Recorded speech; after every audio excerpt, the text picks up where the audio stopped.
What did happen to the last 10? I ran away with my life, fast forward, never turn back again. It's kind of funny that the more we pass time, the more we need to set them rewind. And 19 was the year I had to leave you, but now I'm seeing all the signs. Is this really happening? I can't believe it's true. I'm just as surprised as you.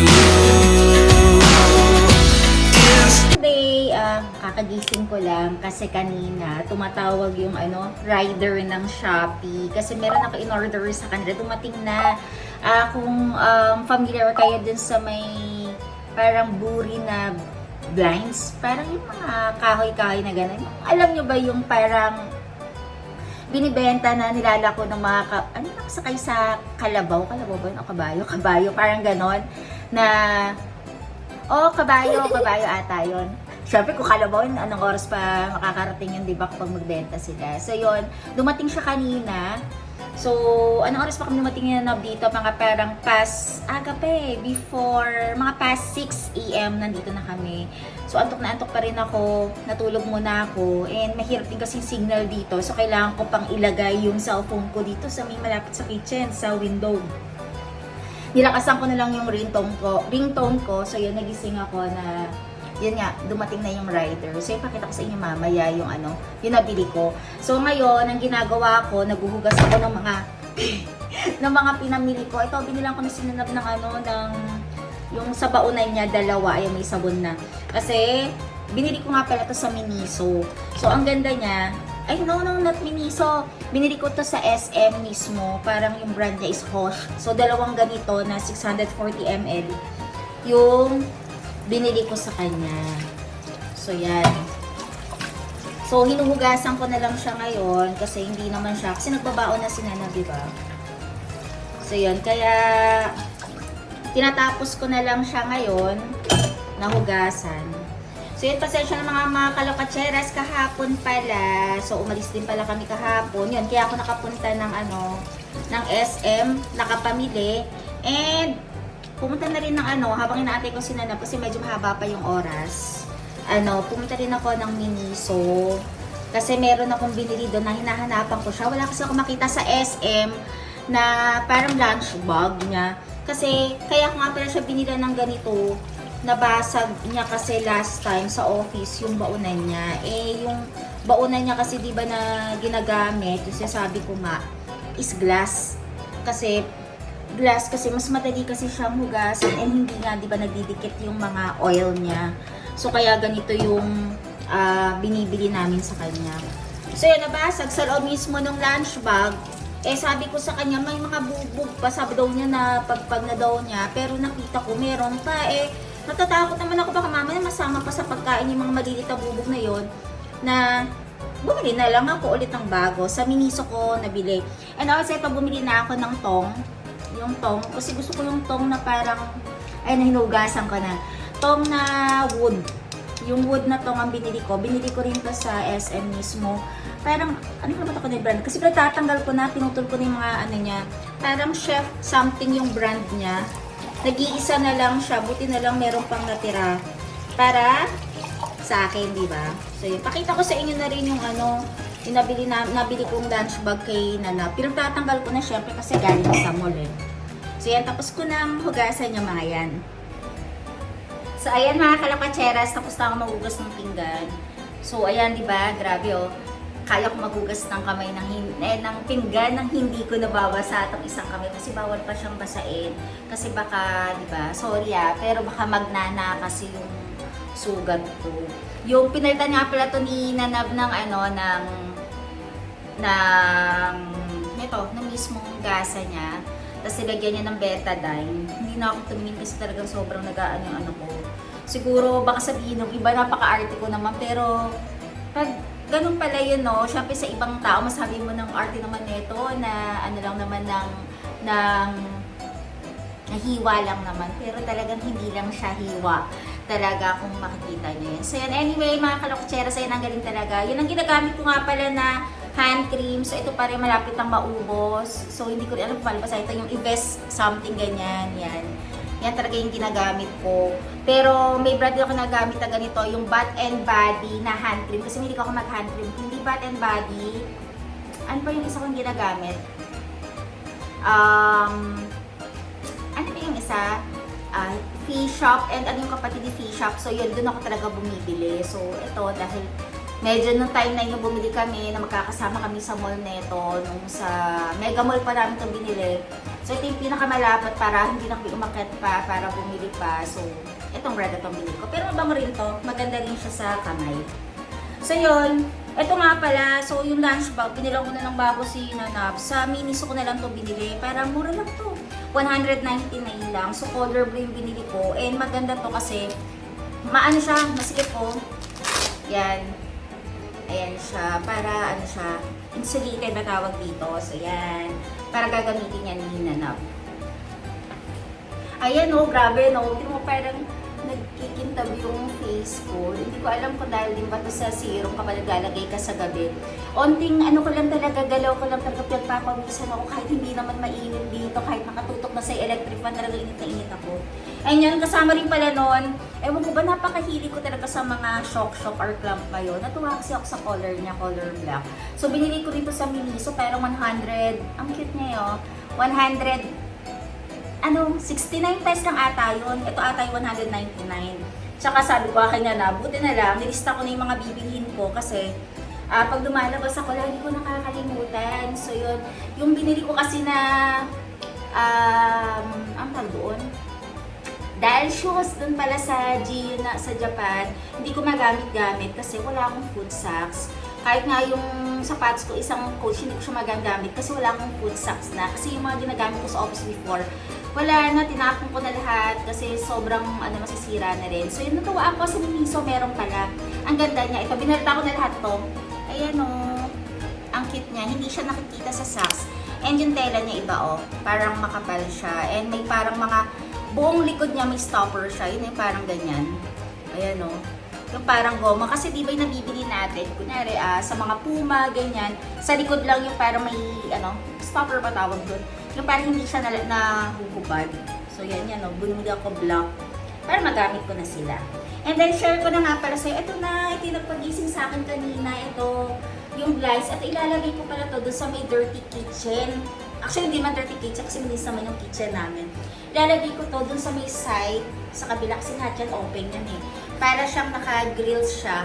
Kaya lang, last time kasi, napansin ko kasi, kita kasi kami sa second floor yung kapag sumilip ng ganun. Since nasa baba kami kasi, yung mga nasa second floor, pag sumisilip, nakikita ka sa baba dun sa kitchen.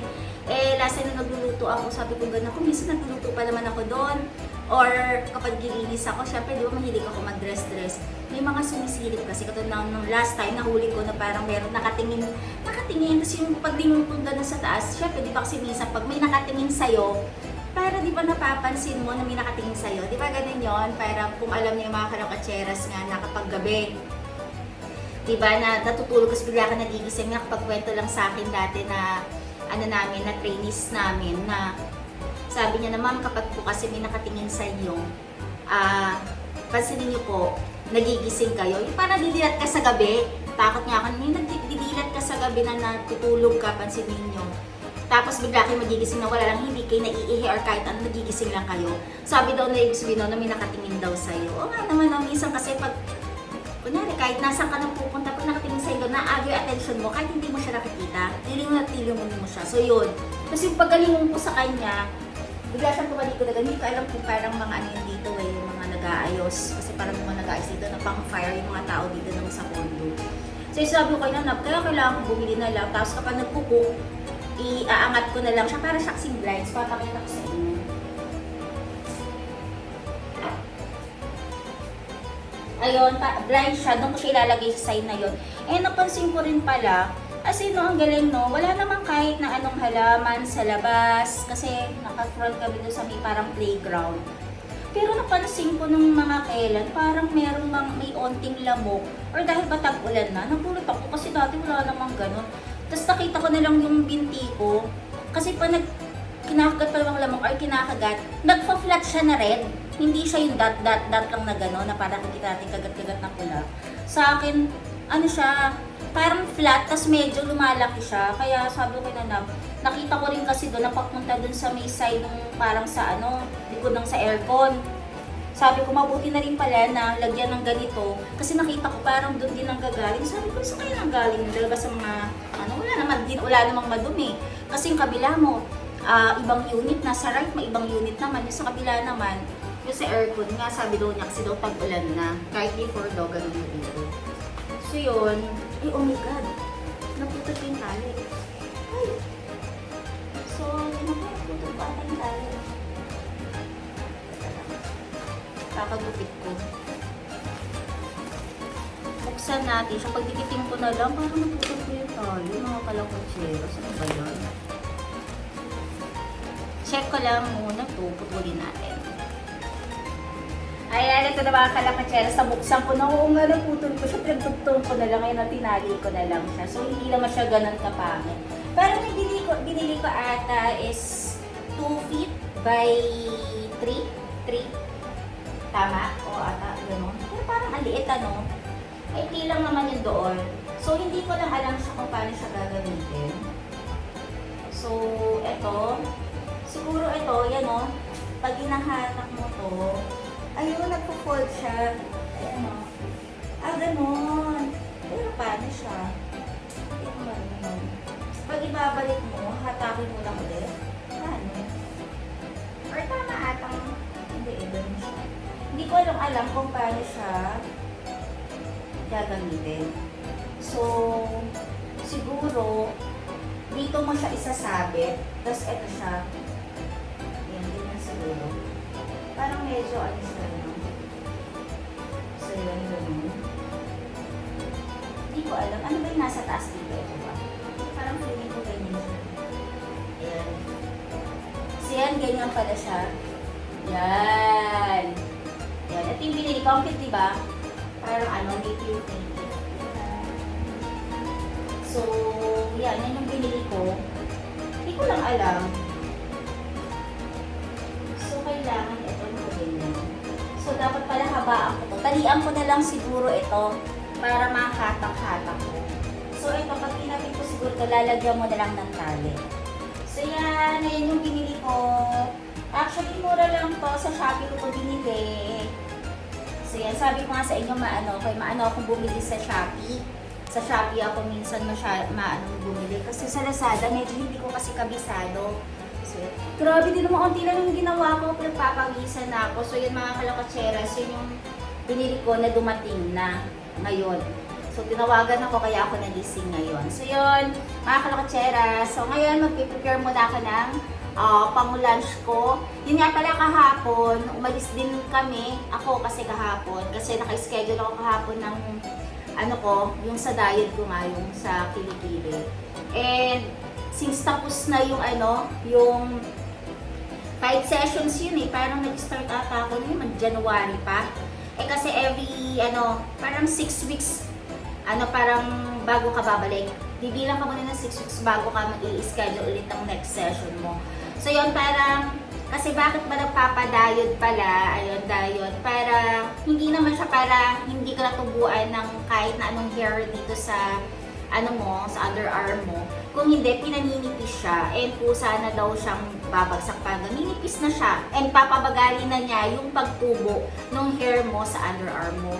Kaya lang ako napapansin ko, syempre, hindi na rin siya ganun kakapal. Di ba yung hair nun parang makakapal pa? Ganon, napapansin ko na medyo pa, pero meron pa rin na parang tumutubo. Kaya kahapon, nag-decide ako, pag-check ko rin doon mismo, buti na lang may promo pa sila, in-avail ko ulit yung 4 sessions pa. So, naka-schedule ako, matagal pa. Parang kailan ba, ika-6 week ko, parang July pa ata. July pa ako ulit naka-schedule para bumalik. So, yun, ganun pa rin. So, same time pa rin ako, and same day kung anong punta ko doon. So, yun, kaya ako napupunta minsan ng mall halos before. So yun yung pinapagawa ko yung sa underarm lang naman. Kasi hindi na ako Tapos after pala nun, yung sa 6 weeks na yun, hindi na ako nagsishave.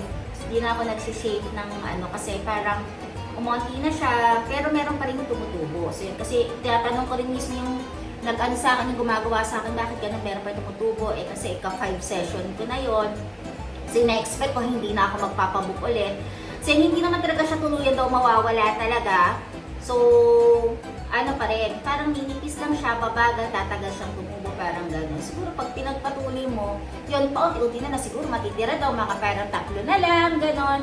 So yun, okay na rin yun, at least, di ba? Ano na rin, hindi ganun kabilis yung tubo na nangangati ka, ganyan.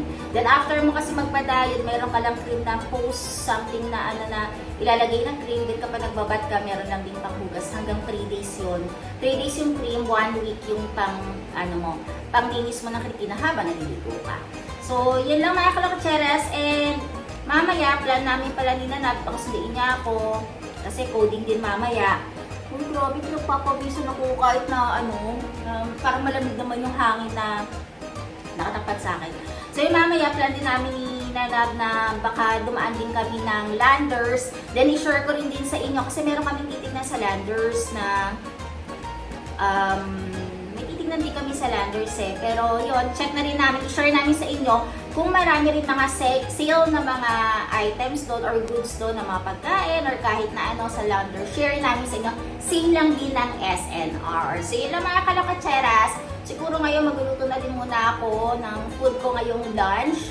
Then, meron din ako isang inaantay pa kasi isang order pa. So yun lang mga kalakatseras. Yung mga hindi pa po pala nagsasubscribe sa YouTube channel ko, please subscribe po dito sa YouTube channel ko, Jala Pacheras pa rin. And then, para sa mga relatives nyo and friends po nyo, pakishare din po yung video ko. Thank you for watching po sa lahat po nanonood ng YouTube channel ko. Bye-bye!